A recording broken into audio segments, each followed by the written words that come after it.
Representative Kevin McCarthy of California on Tuesday resoundingly won the Republican nomination for Speaker, but a challenge from his right flank that drew more than 24 defectors showed weakness in his hold on his party, indicating a potentially rough fight ahead of him to secure the job at.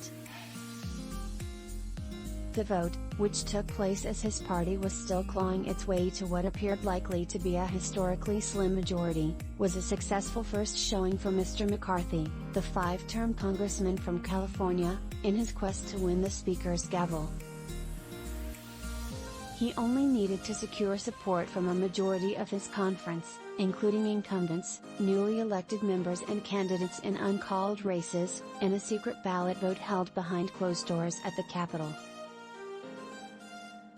In a vote of 188 to 31, Mr. McCarthy easily defeated a challenge on his right from Representative Andy Biggs of Arizona, a former chairman of the ultraconservative Freedom Caucus who ran as a protest candidate. Walking into the closed-door meeting ahead of the balloting, Mr. McCarthy told reporters he felt great about his standing, brushing off questions about the challenge to his leadership, which could make his job impossible next year should he be able to secure it.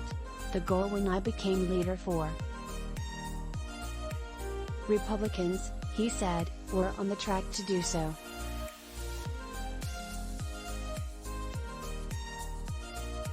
But Mr. McCarthy's nomination was only the opening act in what was shaping up to be a long and painful path to the speakership, and it exposed bitter divisions within the party, with the hard-right faction of Mr. McCarthy's conference, many of whom have sought for years to weaken him, newly emboldened.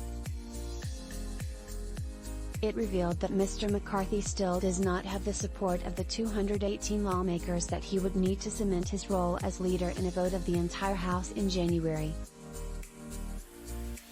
With a razor-thin majority and all Democrats expected to oppose him, Mr. McCarthy will only be able to afford to lose a few Republicans. That mathematical reality has strengthened the hand of right-wing lawmakers who are pressing Mr. McCarthy to enact changes that would maximize their power and weaken his, including effectively allowing any Republican to move to dump the Speaker at any moment, ending pandemic-era proxy voting, and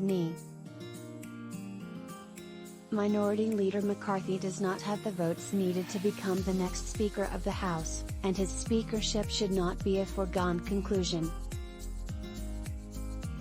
And he hinted that Mr. McCarthy was to blame for the party's historically poor performance in last week's elections, saying, "I look forward to serving our great nation and steering our country in a better direction after the disastrous midterms."